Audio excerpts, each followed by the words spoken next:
시청자 여러분, 안녕하십니까? MTN 빅머니 이혜림입니다. 이슈가 되는 주제를 선정해서 아주 토크로 풀어가보는 신개념 경제 토크쇼 이 빅머니. 초반부터 굉장히 많은 사랑을 받고 있는데요.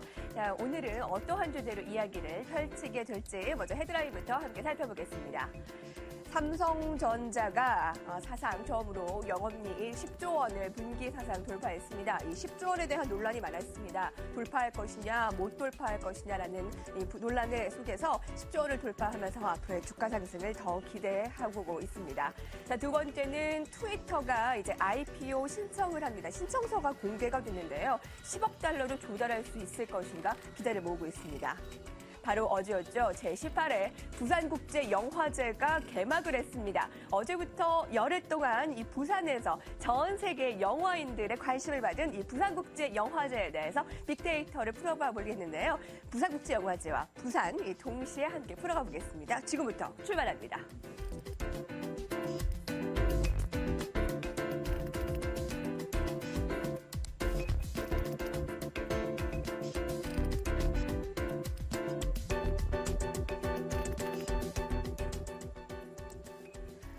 네, 빅머니의 두 남자 빅마우스 이항효 위원과 이규창 기자 자리했습니다. 두 분 안녕하십니까? 안녕하세요. 네, 안녕하세요. 네, 어제 부산국제영화제 개막식 보셨어요? 네, 분명히 저도 봤죠. 워낙 제가 그쪽에 워낙 관심이 많으니까. 근데 다만 다른 분들이랑 다른 게 다른 분들은 우리나라 여부 애들을 많이 보잖아요. 근데 저는 마에다 아치코라고 워낙 그 여자 배우를 기다렸어요. ABK48이라고 48명을 한 유명한 일본의 슈퍼 아이돌 있잖아요.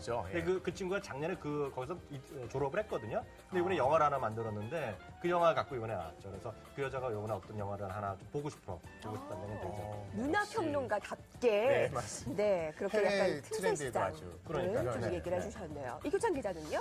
저는 그 개막식 자체에 관심이 많아요. 사람들도 관심이 많은데 어제 개막식이 5,000석 되는데요. 일반인들이 1,500석이거든요. 그런데 이 티켓이 2만 원짜리인데 워낙 많은 사람들이 사려다 보니까 안표 가격이 몇 배로 뛰었어요. 그래서 그렇겠죠. 스타들을 1년 내내 이렇게 한 자리에서 많은 사람 동시에 볼 수가 없는 기회고 연예인 입장에서 또 이렇게 많은 주목을 받을 수 또 없는 기회여서 뭐 연예계의 대목인 행사라고 할 수 있죠. 너무 재밌다. 연예계들에게는 대목이고 시청자들한테도 대중들한테도 아주 관심을 한 몸에 받을 수 있는 그런 좋은 기회다. 저는 그 중국 배우 곽부성 씨가 그 레드카펫에서 굉장히 멋있는 딱 핏 있는 슈트를 입고 오는 것이 눈에 띄는데 두 분도 오늘 의상이 영화제 나가셔도 좋을 것 아니, 같은 근데 의상. 영화제에 남자 배우도 나오나요? 그럼요. 여자 배우들 중심으로 봐야 되는 게 대세인데. 기억이 전혀 남지가 않네요. 기억이 안 나는데. 내가 이럴 줄 알았어요. 그래서 이제 화려한 그 별들의 축제라는 것이 레드카펫에서 여배우들이 얼마나 많은 관심을 받고 또 지금 포털사이트 네이버와 다음에서 1위부터 10위까지의 그 여배우들로 지금 바로 11시 33분 지나고 있는데 장식이 되고 있는 것이 노출이 되고 있는 여배우들이 얼마나 관심을 받고 있는가 그 확연히 볼 수가 있는데요. 자, 잠시 후 그 두 분과 그 이야기를 나눠보겠습니다. 지금 부산의 밤은 그 어느 때보다 빛나고 있다. 드디어 개막한 제18회 부산국제영화제. 여배우들의 아찔한 매력으로 가득 찬 레드카펫 행사부터 부산국제영화제와 관련된 빅데이터를 전격 분석. 빅마우스 배틀을 통해 생각지도 못했던 놀라운 투자의 방향을 이야기해본다. 국제적인 영화 축제에 얼마나 많은 영화인들이 관심을 갖고 있습니까? 그런데 오늘 차트 어떤 차트죠? 네, 오늘 본격적으로 이제 차트를 준비했죠. 그 연예인들의 아름다운 모습들 네. 그리고 누가 가장 주목을 받았는지를 지금 사실 지금 실시간 검색어 다 차지하고 있는 분이 여자분들이에요. 사실 네. 이름 앵커는 남자 연예인을 원하시겠지만 네. 아쉽게도 아웃 오브 안중입니다. 인물 분야에서 저희가 확인해 보겠습니다. 히든 차트 공개해 주세요. 네, 5위가 이연희, 4위 황인영, 3위 홍수아, 2위 한수아. 자, 감 안 오시죠? 두 분. 약간 모르는 분들이 많죠, 솔직히요. 네, 바로 확인을 하겠습니다. 사진으로요. 5위는 이연희입니다. 어떠한 모습이 나타나는지 봤더니 여신 같네요. 예쁘긴 한데 옷을 너무 잘 갖춰 입으신 거 아닌가 싶은데요. 그래서 저도 검색을 해봤어요. 네. 이현희 씨가 왜 떴나 했더니 바로 옆에 투표하면 옥태견이 나오더라고요. 맞아요. 그래서 아마 같이 젊은 나가셨구나. 여자분들이 옥태견 하다가 연관 검색으로 엮이지 않았냐 이런 생각이 드네요. 비주얼 2명이 네. 5위였고요. 자, 4위는 황인영 씨네요. 뭐 예전부터 쭉 활동을 했지만 약간 주인공 역할보다는 약간 2인자 같은 약간 잊혀졌던 인물이 아닌가 싶네요. 네. 여인이었는데 옆트임이요. 과감하죠. 예술인데요, 이쪽은. 사실 네. 부산영화제 이래서 좋아요. 잊혀졌던 분들을 다시 한번 상기시켜주는 좋은 기회가 되죠. 네. 옆트임 아주 신선한 아이디어인데요. 그래서 잊혀졌던 지금 여배우도 같이 오랜만에 검색 순위 상위권에 올라왔고요. 3위가 홍수아입니다. 네, 홍수아 씨 하면 저는 자신은 홍드로라고 해갖고요. 개념 야구에 맞습니다. 시구했던 분은 유명한데 실제로 그 알게 모르게 홍수아의 팬들은요. 워낙 홍수아 씨가 레드카펫마다 과감으로 나타났기 때문에 오히려 어떤 레드카펫을 기다린다 그런 얘기도 있더라고요. 홍사 씨는 이런 연기보다 어떤 행사에도 더 빛이 발하는 그런 것 같아요. 독특한 분위기에. 네, 예전에는 그렇습니다. 좀 멍한 이미지로 좀 인기를 끌었잖아요. 멍하다고요? 저는 그렇게 생각 안 안 했는데 그랬나요? 워낙 예뻤었는데 처음부터. 아니 근데 약간 네. 얼굴에 네. 좀 손을 본 이후에 좀 더 관심을 받고 수위가 그리고 굉장히 또 높으신데요. 레드카펫에서 오히려 좀 오늘 완전히 노출로서 막말려로 등극하시는 것 좀 같아요. 관심을 받으려고 하지 않았나. 네. 저 눈길을 확실히 끈 것 같네요. 네. 2위가 역시 잘 모르는 이름의 한수아인데요. 얼마나 과감한 드레스를 입었냐 하면 치맛단이 밟히는 바람에 치마를 잡는다는 것이 네. 민망하게 자리가 잡혀졌고 어이구. 약간 중국 배우 같이 나왔네요. 아니 그 수아라는 이름이 역시 뭔가 과감한 경향들이 있으신가 봐요. 네, 더블 수아. 1위가 강한나씨인데 두 분 아세요? 저는 강한나 씨가 왜 이렇게 떴나 봤더니 옷도 의상도 있지만은 워낙 다들 모르니까 계속 쳐보는 거예요. 모르니까. 연관 검색도 그쵸, 해보고 모르니까. 영화도 쳐보고 그러는데 기억나는 영화는 저는 없더라고요. 네, 네. 한번 살펴볼게요. 사진을 보면 정말 깜짝 놀라실 거예요. 네, 1위가 놀랍습니다. 강한나 씨입니다. 레드카펫 스타. 보이시죠? 이거 네. 조금 심한데 이쪽은요, 뒤태가? 그 어떤 선까지 보일 정도의 네. 아주 과감한 숨막히는 뒤태인데요. 이제 앞으로 안 되니까 어떻게 이제 뒤로서 해보려고. 네, 이제 앞으로는 다 드러낼 거 다 드러났잖아요. 제가 어저께도 말씀드렸다시피 그쵸, 한계가 구글 트렌드에 한번 있죠. 히트친 분이 있었기 때문에 앞으로는 맞습니다. 약간 한계가 있었던 모양이네요. 네. 그분이 전 세계 1위를 하셨던 분이죠. 일주일 연속. 네.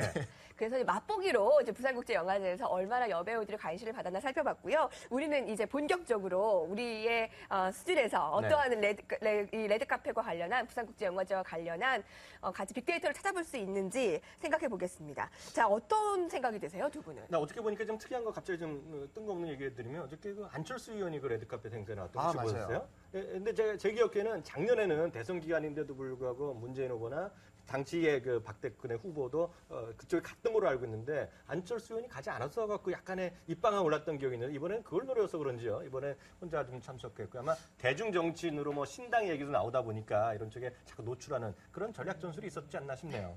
그러니까 정치인조차도 탐내는 아주 좋은 무대인 거죠, 저희가. 네. 정치인들도 대중 노출이 필요한데 이 기회가 정말 좋은 기회가 될 수 있을 텐데 이규천 기자는 이것과 관련한 또 재밌는 에피소드도 있다면서요. 사실 얼마 전부터 하여튼 매년 부산영화제 레드카펫이 화제가 됐잖아요. 검색어 항상 상위를 점령했어요. 이게 몇 년부터인지 기억나십니까? 글쎄요, 한번 3, 4년 되지 않았나요? 2004년에 네. 2004년에 제가 먼저 시작한 거예요. 누가요? 제가 시작했어요. 어떤 일로요?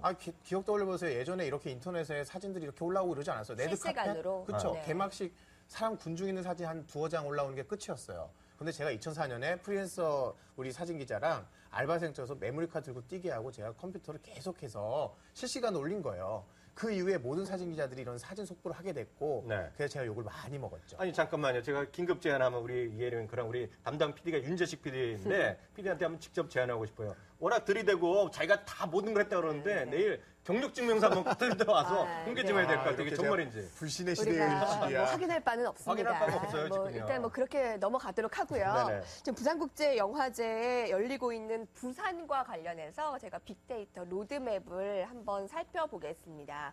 쭉 보면 부산이 가운데에 전체적으로 자리를 잡고 있고요. 해운대, 부동산, 부산국제영화제, 박근혜가 보이고요. 센텀시티, 방사능, 일본 부자, 비프, 여러 가지가 보입니다. 두 분께서는 어떠한 로드맵을 빅데이터 어느 방향으로 분석하고 있는지 궁금한데요. 네, 아마 시청자분 지금 우리 로드맵 보셨을 때 깜짝 놀란 게 우리 박근혜 대통령 이름이 박근혜가 딱 이름이 뜨잖아요. 그래서 깜짝 놀라신 분이 계시는데 저는 그걸 보면서 이해가 되더라고요. 왜냐하면 바로 지난 주말에요. 박근혜 대통령께서 직접 부산에 가서 거기에 이제 영화인들이니까 이제 준비하는 분들 있잖아요. 이렇게 다정하게 사진 찍은 것도 있었고요. 한 3주 정도 된 걸로 알고 있는데 아마 방송의 날 행사가에서도 네, 맞아요. 얘기가 나왔는데 그때 두 군데 모두 똑같은 코멘트를 하신 게 있어요. 뭐냐면 창조 경제가 드라마, 영화의 핵심 중에 하나다는 얘기를 하셨거든요. 맞습니다. 그만큼 박근혜 대통령께서도 이런 지금 전체적인 영화라든가 이런 비즈니스 이런 쪽에 큰 관심을 갖고 있다. 이걸 보여주는 것 같습니다. 사실 제가 빅데이터 분석할 때 가장 중요한 걸 트렌드를 캐치한다. 그런데 트렌드를 캐치할 때 첫째 원칙이 있어요. 뭐냐면 절대 거스를 수 없는 큰 흐름, 뭐 계절의 변화 이런 것처럼요. 뭐냐면 지금 증시에서 가장 큰 흐름은 바로 박근혜 정부 내내 바로 주도할 창조 경제입니다. 네. 창조 경제 핵심, 창조 경제에 부합하는 것을 찾아야 되는데 여기에 가장 부합하는 게 영화 산업이라는 거죠. 맞아요. 제가 사실 저도 이제 나름 경제 전문가 아닙니까? 평론을 계속해 왔는데 창조 경제란 말을 저 자신 이해를 잘 못했어요. 네. 뭐 저를 뭐라 그럴 건 없죠. 왜냐하면 그 새누리당 국회의원도 잘 이해를 못한다는 거지. 그랬었죠. 설문조사 네. 나왔잖아요. 근데 박근혜 대통령이 두 번에 걸쳐서 영화라든가요, 드라마 쪽 그 관계자를 만나면서 격리하면서 이런 얘기를 하고 보니까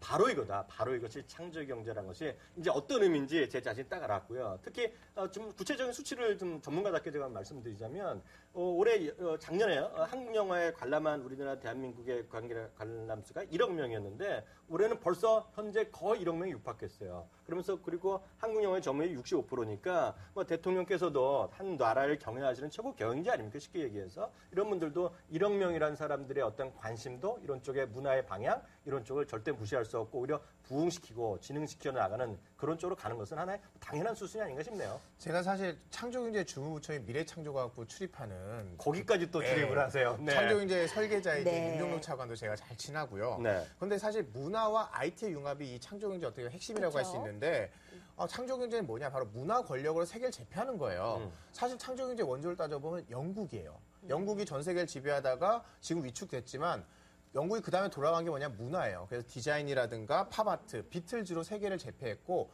그 뒤를 이어서 영국에서 넘어갔던 미국 사람들이 할리우드로 전 세계 문화 권력을 제패하고 있지 않습니까? 그 부산에서 시작해서 바로 처음으로 떠오른 게 창조 경제인데요. 이렇게 네. 창조 경제에 대해서 할 얘기가 많은가 정말 싶을 정도로 두 분의 열띤 토론이 있었는데 네. 실제로 그 미국에서나 뭐 이런 할리우드, 한국의 영화 산업도 언젠가는 이런 할리우드 수준으로 퍼질 수 있을 것이라고 기대를 할 수 있을까요? 뭐 당연하죠. 그 사실 얼마 전까지만 하더라도 5, 6년 전만까지 하더라도 저 자신 이런 생각을 했어요. 한국 영화가 아무리 인기가 좋더라도 정말 영어권에 갈 수 있겠냐는 생각을 좀 했었거든요. 걱정을 했어요. 왜냐하면 헐리우드가 이렇게 컸던 것은 두 가지 요인이 있다고 봅니다. 뭐냐면 2억 명이라는 인구를 갖고 있죠. 인구가 갖고 있다는 건 그만큼 마켓을 갖고 있다는 얘기고요. 영어를 쓰잖아요. 영어는 세계 공용어로 지금 인정받을 수밖에 없지 않습니까?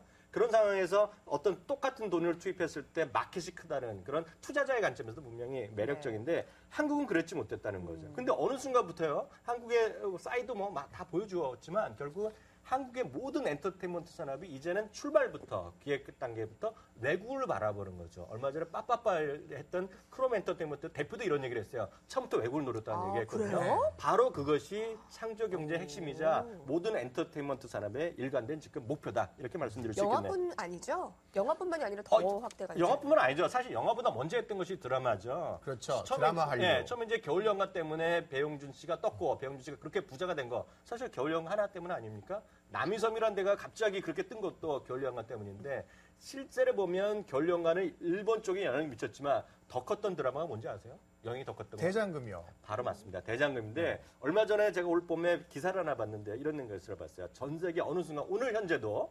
어딘가에서는 대장금을 틀고 있다는 겁니다. 네. 맞습니다. 아니 대장금이 그 중동이나 동남아에서 네. 90%가 넘는 시청률이 나온다고 그러는데 와 그게 말이 되나요? 중동뿐만이 아니라요. 아시아까지는 이해가 되는데 중동뿐만 아니라 남미, 중남미, 안데스 산맥 이런 데 있잖아요. 뭐 그런 데 가서도 지금 그런 분들이 한국 대장금을 보고 있다는 거고 사실 저희 개인적인 얘기 말씀드리면 제 주위 분에 대장금에 출연했던 배우 한 명을 제가 잘 아는 분이 있는데 외국에 이렇게 세관 이렇게 지나가잖아요. 그럴 때 알아보는 사람이 아직도 많다는 거예요. 10년이 넘었는데. 사실 한국이 드라마 한류로 아시아를 제패했잖아요. 근데 비슷한 문화를 공유하고 있어서 그랬는데 이게 좀 서구로 넘어가는데 좀 제약이 있었어요. 그런데 그게 케이팝이 깼어요. 그렇죠. 아까 말씀하신 그 빠빠빠, 네네. 크레용팝, 점핑. 네. 가사가 거의 없다시피 해요. 그러니까 넘버볼 문화로 간 거죠. 가사는 뭔지 모르죠, 사실. 네, 언어의 장벽을 넘었죠. 그런데 사실은 이렇게까지 넘어올 수 있었던 것은 그에 앞서서 영화가 깔아줬어요. 그렇죠. 뭐냐면 과거에 임권택 감독부터 해서 최근에 김기덕 감독, 요즘에 영화제에서 계속 수상하고 한국이라는 나라를 알리고 그렇게 해서 영화를 통해서 꾸준히 쌓아왔고 언어의 장벽 때문에 더 커지지 못했지만 그게 드라마, 그다음에 팝아트로 넘어올 수 있는 어떤 계기가 됐다는 거죠. 네. 역시 근데 우리 이한영 의원께서는 네. 드라마 광다우시게 모르시는 게 없네요. 제가 좀 많이 좀 알긴 알죠. 이런 쪽에 대해서. 워낙 관심이 많았고 제가 한 2, 3년 전부터 지난번에도 말씀드렸다시피 연재도 계속했고 사실 한 2주 후에 또다시 연재를 또 시작할 겁니다. 이거 관련해서. 근데 사실 그거 제가 비밀 하나 알려드리면 이한영 의원님이 증권 전문가로 알려져 계시지만 사실은 더블 잡을 띄고 계세요. 문화평론가 직업이 있으시더라고요. 맞아요. 정말요. 그런 얘기. 시청자분들께 한번 소개를 좀 해주세요. 그 대중문화평론가로 제가 또 알려져 있다고 얘기하긴 또 그렇지만 제가 증거 자료까지 갖고 있습니다. 화면에 또 이것도 나오는데. 네. 예. 빠빠빠와 함께. 예. 근데 이항명이네요. 지금 혹시 뭐 2개 이름 쓰시는 거예요, 지금? 아니 워낙 그 유명한 전문가들은 필명을 2개 씁니다. 미국에서도요. 그래서 필명 쓰는데 이건 그렇지만 솔직히 그 기자분이 오타를 내긴 했어요. 이학년인데 의도한 건 아니었구나. 의도한 건 아니다. 어떻게 듣고 제가 그 나중에 카톡을 날렸어요. 고맙다고. 아. 직업도 생기고 필명 달아주셔서 아이고. 감사합니다고 제가 날려드렸죠. 재밌네요. 네. 대중문화 평론가로서도 오늘 아주 좋은 기회가 될 것 같은데, 네, 이항명님, 네. 네, 지금 빅데이터를 통해서 주목해봐야 할 산업 분야 어떤 것들이라고 생각하세요? 네, 사실 우리나라는 아직은 그런 관련 기업들도 있지만 아직은 일천한다고 말씀드릴 수 있어요. 아직은 이제 커다 성장기의 초반이라고 보는데 미국 얘기를 해드릴 수밖에 없겠는데요. 미국에서도 넷플릭스라는 기업이 있는데 혹시 들어보셨어요? 네, 전잘 맞습니다. 몰라요. 그 영화 드라마를 인터넷에서 스트리밍 해주는 그런 업체죠. 맞아, 우리나라는 많이 다운받아서 이제 어둠의 경로로 다운받아서 보는데 미국은 그런 게 거의 없고 워낙 불법되다 보니까 합법적으로 하는데 7불 99전 내면 무제한으로 받아보고 있어요. 볼 수 있는 게 서비스가 그 정도 있는데. 가격이면 저도 보겠어요. 예, 그래갖고 근데 여기가 재밌는 게 처음에는 다른 영화, 다른 드라마를 받아야 했거든요. 네. 사다가 했는데 이게 금년 2월에요. 하우스 오브 카드라는 드라마를 직접 오리지널 작품을 제작을 했어요. 그래갖고 처음에는 무시를 당했죠. 왜냐하면 야 동네 비디오 가게가 무슨 너희가 영화를 만드냐 이런 얘기를 하면서 받았는데 깜짝 놀라는 게 이게 하우스 오브 카드가 나오면서요. 전 세계에서 시청자가 25%에서 30%가 폭주했고요. 어허. 더더욱더 놀라운 것은 주가가 240%가 올해만해도 올랐고요. 불과 지난주 초에 일요일 날에 있었던 에미상에서 네. 처음으로 직접 감독상을 받았습니다. 이 자자자 드라마가. 잠깐만요. 네. 그러면 이 넷플릭스와 관련해서 국내에도 이런 사례가 있을까? 이게 핵심이 아닌가요? 물론 아직 장기적인 얘기고 아직은 쫓아가야 되겠지만 그리고 콘텐츠는 모든 것을 갖고 있고 유통망도 갖고 있는 것이 CJ 이념이 아닌가 싶네요. 예.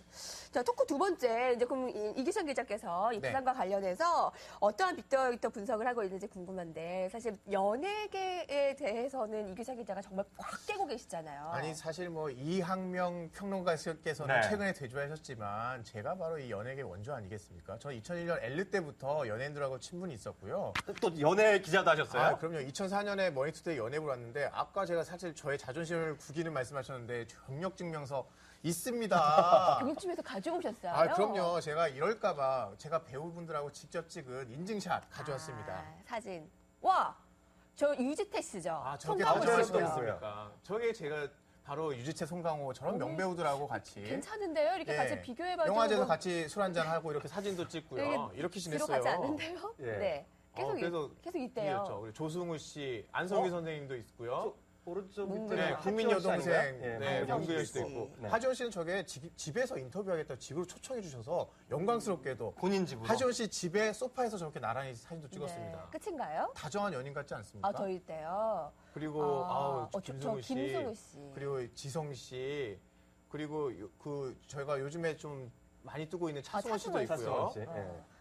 뭐 정준호 씨는 네. 사실 개인적으로 호영호재하는 사이예요. 네, 뭐 제 결혼식도 이쯤만 와주셨고요. 해도 연예계 기자였던 것에 인증이 됐습니다. 뭐 이 정도면 네, 충분히 네, 뭐 인증되셨겠죠. 인증했다고 봐야죠. 네. 근데 여기에서도 그 부산국제영화제에서 직접 사진을 찍으신 것도 있잖아요. 아, 그럼요. 오늘 부산을 통해서 어떤 빅데이터 찾으셨어요? 저는 사실 연예부 기자였지만 지금 또 이제 그 다음에 넘은 게 증권 쪽 아닙니까? 네. 그래서 사실은 제가 주목하고 있는 건 경제, 그것도 부동산. 사실 부동산 포인트를 좀 짚고 싶은데 해운대가 사실은 부산하면 가장 대표적인 곳 아닙니까? 영화제에서 해운대에서 하잖아요. 해운대 가면요 야경보다 멋있는 게 있어요. 초고층 빌딩의 그 불빛들. 그렇죠. 예. 그래서 사실은 이 불빛들이 반짝이는 초고층 빌딩들, 이 부동산 가격 놀라지 마세요. 서울에는 부동산 가격 침체를 했지만 여기 네. 계속해서 올랐어요. 서울에 있는 사람들은 여행자 입장에서 가잖아요. 네, 근데 그렇죠. 매년 갈수록 그 높은 빌딩들이 계속 늘어나는 것 같아요. 부산 가면요. 그러니까 광안대교 배경 사진을 찍는데 보면 새로운 건물들이 매년 바뀌더라고요. 그렇죠. 네. 사실 예전에 이거 부동산 투기하시는 분들 좀 샀잖아요. 근데 그분들 다 빠졌는데 여전히 좋아요. 왜 그러냐? 일본 부자들이 옵니다.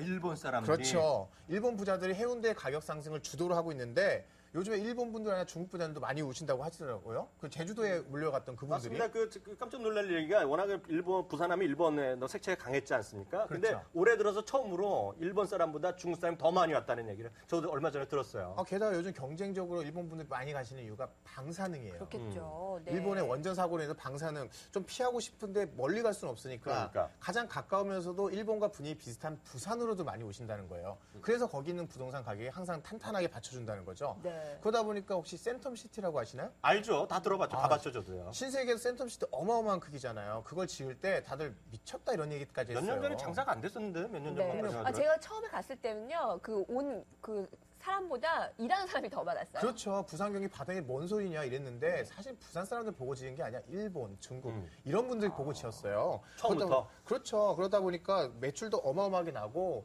중국에서 이제 이번에 또 국경일 휴일이 있지 않습니까? 그때 수혜도 많이 볼 거라고 예상되는데 매출 얼마나 날 것 같으세요? 그 한 점포에서. 글쎄요, 뭐 계속 늘어나겠죠. 감은 점점. 없죠, 사실. 뭐 1,000억, 2,000억? 맞아요. 사실 작년에 한 8,240억, 올해 9,200억, 내년에 무려 1조 원이에요. 그 단일, 하여튼 어떻게 됐건 크지만 신세계 단일 전체가 점포에서. 아니라 네. 점포 하나에서 1조 원 매출이 점포 나요. 하나에서. 그렇죠. 그럼 그 점포가 몇 개야?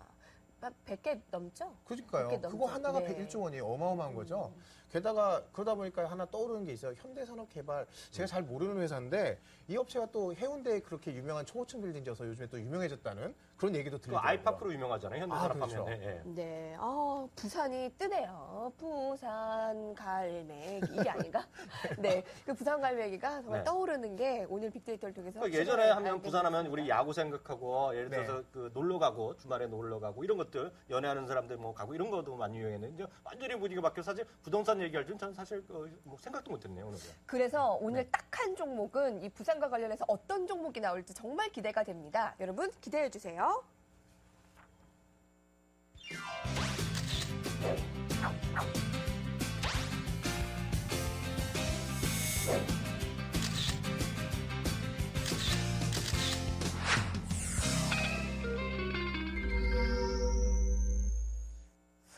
네, 부산국제영화제 개막과 함께 이 영화제와 관련한 이 부산과 관련한 빅데이터 분석 함께 진행해 봤는데요. 두 분이 딱 생각나는 종목을 항상 이 시간에 직접 쓰셨는데 네. 팬이 마음을 안 그러니까 팬이 들어서 마음을 들어서. 이렇게 미리 쓰셨어요. 네. 네, 한번 이학영 위원께서 먼저 공개해 주세요. 네, 제가 보여드리겠습니다. 역시. 네, 현대 산업입니다, 바로요. 아까 그 얘기하셨던 네, 맞아요. 현대산업이랑 일맥상통인가요? 네, 사실 저 하면 이학영 하면 아마 많은 저희 방송을 계속 보시는 분들은 이제 CGM을 많이 생각하실 텐데 네. 뭐 똑같은 얘기하면 뭐 이렇잖아요. 워낙 뻔한 얘기를 하면 또 약간 식상한 것 같아요. 오늘 현대산업 얘기를 했는데 사실 오늘 아침에 제가 바꿨어요, 사실. 왜냐하면 이기찬 기자랑 얘기하고 우리가 리얼 할 때 보니까 부산에 뭐 얘기 나왔는데 실제로 보면 부산의 축구팀 이름이 부산 아이파크란 거 여기 이혜리 건 잘 모르시고 아시죠? 뭐예요? 부산 이름이? 아이파크 알아요. 네, 그 축구팀 이름. 축구팀 아니, 이름이. 네, 아파트가 아이파크잖아요. 아이파크인데 그 예전에는 이제 부산 팀이 로얄즈래 갖고 대우 소속이었는데 네네. 지금 구단주가 이제 대우가 망하고 나서 결국은 그 현대산업이 인수했어요. 그래서 예. 구단주가 그렇기 때문에 이름 자체가 FC 서울 이런 식으로 부산 아이파크가 맞아요. 이름이에요. 대단하네요. 네, 그만큼 부산 영남 이런 경남 쪽에 현대산업에 기본적으로 좀 뭐라 그럴까 좀 베이스가 깔려 있고요. 특히 현대산업 회장이 지금 우리 축구협회 회장을 하고 있잖아요. 그만큼 축구에 관심도 많고 또 이제 중요한 것이 이제 약간 좀 전문가스럽게 제가 좀 말씀드리면은 현대산업이 우리나라 수많은 건설회사들이 있는데 특히 이제 중소형 회사는 제가 뭐 코멘트할 게 없어 보이고요. 큰 회사들 있잖아요. 삼성이나 뭐 현대나 현대건설이나 현대산업, GS건설, 뭐 포스건설 이런 걸 포함해서는 그 안에서 주택 매출 비중이 가장 높은 기업이 바로 현대산업이에요. 하긴 대형 건설사들 요즘에 뭐 해외 가고 또 프로젝트 그러니까. 이런 걸 하지 네. 주택 비중 많이 줄었는데 현대산업이 그중에 가장 높다. 그러니까 역설적으로 보면 이렇게 봐야죠. 주식 쪽에 조금 말씀드리면 부동산 경기가 안 좋아지면 현대산업은 주가가 더 빠질 수밖에 없죠. 그렇죠. 왜냐하면 버퍼존이 없으니까. 근데 상대적으로 부동산 가격이 회복된다? 쉽게 해서 아파트 가격이 올라간다 그러면 제일 먼저는 현대산업이 중소형주 빼놓고는 현대산업이 제일 먼저 상승폭이 클 가능성이 있죠. 그러면 이게 연결고리가 부산에서 부동산에서 현대산업 네. 이렇게 볼 수가 있겠네요. 네. 네, 딱 한 종목. 이규천 기자께서는 오늘 이규천 기자께서 오히려 현대산업을 가지고 그러니까요. 올 줄 네. 알았는데 오히려 반대적이었고요. 어떤 종목인가요? 이 종목. 네, 역시 공개합니다. 우리 이항영 의원님께서 얘기 안 하시면 제가 해야죠. 이걸 빼놓으면 얘기가 안 됩니다. 네. 사실 CJ ENM 창조경제의 주역입니다. 창조경제 얘기할 때 CJ ENM 빼놓는다. 그건 말이 안 됩니다. 그렇죠. 영화, 음악, 게임 모든 문화산업에 해외에서 우리나라에 이제 먹히는 거 없죠. 왠지 아세요? CJ가 다 대체했으니까요. 진정한 내수 기업이지만 수출 수입을 대체하는 것만으로도 대단하고요. 특히 주소비층이 20대, 40대 여성에게서는 CJN의 위력이 막강합니다. 여기서 나오는 방송, 랜민 이 효과 대단하죠. 그리고 모바일 게임도 요즘에 순항하면 돈 잘 벌고 있어요. 네. 그런데 여기서 하나 주목할 거. 원래 CJ 시작이 뭔지 기억나세요? 드림웍스라고 미국의 그렇죠. 이민경 회장이 네. 스티븐 스필버그랑 스타일했던 게 바로 그거잖아요. 그렇죠. 그때만 해도 거기서 그냥 만든 거 수입해다가 트는 게 전부였지만 이제 아닙니다. 오히려 수출합니다. 제가 요즘에 좀 주목하고 있는 게 설국열차라는 그 영화가 네. 국내에서 930만 들 정도로 대단했잖아요. 그런데 이 영화를 지금 해외에서 선판매된 게 200억어치예요. 200억어치나 벌써? 예, 그리고 이번 달 말부터 프랑스부터 시작을 해서 한 160개국 개봉을 하는데요. 이 개봉 숫자는 꼭 지켜보셔야 돼요. CJNM 투자하셨다. 네. 이 개봉 숫자 잘 나온다면 더 이상 내수 기업으로서 끝이 아니라 CJNM은 정말 창조 경제의 주역이자 문화 해외 수출의 주역으로서 새롭게 밸류에이션 받을 수 있다. 전 그렇게 생각합니다. 자, 추가적으로 말씀드리면 CJNM은 자꾸 어떤 좀 젊으신 분이나 증권 전문가라는 사람들은 자꾸 모바일 게임 얘기하는데 저는 네. 그건 아주 잘못됐다는 생각 갖고 있어요. 모바일 게임도 있죠, 영화도 있죠, 드라마도 있죠. 앞서도 얘기했다시피 요즘 음반 시장가도 완전히 장을 해가고 있거든요. 그럼요. 이런 종합 디지털 콘텐츠 업체의 기획, 제작, 판매, 유통, 해외 수출까지 완벽하게 갖고 있는 게 바로 CJENM이다 생각되는 거죠. CJENM이 너무 많이 방송에서 언급이 되다 보니까 주가가 너무 많이 띄어진 것은 아니냐, 고평가된 것은 아니냐, 이미 많이 올랐고요. 비싸다라는 평가에 대해서는 어떻게 해석할 수 있어요? 제가 분명히 하나 인정할 수 있는 건 많이 올랐다? 인정할 수 있죠. 60% 올랐는데 앞서도 말씀드렸다시피 넷플릭스가 올해 240% 올라갔고요. 그렇죠. PR이 넷플릭스 같은 경우가 150배, 160배 나오기 때문에 꿈을 먹는 산업이 바로 영화 산업이고 이런 컨텐츠 산업의 특성을 이해하신다 그러면 지금 주가 많이 올랐다 이런 것 때문에 이렇게 보기보다는 장기적인 꿈을 여전히 먹고 사는 거죠. 네. 사실 기존까지의 주가를 내수 기업으로 보면은 충분히 비싼 거 아니에요. 그렇죠. 5천만만 보면 그렇죠. 이제 앞으로 보세요. 이 K-팝 나가고 영화 나가고 드라마 나가고 네. 랜민 본 중국 사람들이 한국 와서 성형 수술하고 이 효과 본다면 네. 충분히 더 높이 볼 수 있다고 봅니다. 희망찬 기업이네요. 네. 꿈을 먹는 기업. 무슨 캠페인도 아니고. 네. 자, 백모님 오늘 저희가 준비한 소식 여기까지인데요. 자, 두 분께서는 이제 어떠한 한 종목씩 주셨는데 이제 분석 우등생을 뽑는 오늘의 비긴을 소개를 해드려야 되겠습니다. 저희가 지난 엊그제의 주제가 뭐였죠? 어떻게 주제 기억나세요? 네. 노인이었죠. 네. 꽃할배. 꽃할배, 네. 꽃보다 할배, 꽃할배였는데 이 실버와 관련한 한 종목 추천해 주세요라고 의견을 드렸는데 저희 당첨되신 분 소개해 드릴게요. RLADL 0072. 이거 어려워요. 어제 아이디어 방송을 어렵네요. 시청 후 관심 가는 딱 한 종목으로 CJENM이라고 올려주셨어요. 이항영 의원 화이팅이라는 응원의 메시지도 함께 적어주셨네요. 좋으시겠어요. 제가 알게 보기에 전국적으로 팬들이 많고요. 해외에서도 많이 올릴 거라고 보고 있어요. 제가 보기엔. 네. 이분은 증권 부럽다. 전문가로서 좋아하시는 거예요? 대중문화 평론가로 좋아하시는 거예요? 이양 영어로 쓴 거 보니까 증권 전문가로 좋아하나 보죠. 부럽다. 네, 비긴으로 선정되신 RLAD의 007님에게는 선물을 드리고요. 오늘도 이 부산과 관련한 딱 떠오르는 종목 있으시면 저희 www.mtn.co.kr 빅머니 들어오셔서 남겨주시면 저희가 선물 드리겠습니다. 자, 오늘 두 분 간단하게 한 말씀 해주시겠어요? 네, 이게 먼저 주말인데요. 주말 동안 제가 또 그동안 숨겨놨던 미국 드라마가 있습니다. 시리즈. 이거 갖고 좀 풀기 위해서 정석 주행할 생각 갖고 있습니다. 저는 아까 축구단 얘기하셨지만 사실 축구 못지않게 지금 대세인 트렌드 있죠. 야구. 꼭 분석해서 그걸 어떻게 투자 이용할지 다음 주에 꼭 알려드리도록 하겠습니다. 네, 두 분의 빅마우스였습니다. 고맙습니다. 네, 감사합니다. 감사합니다.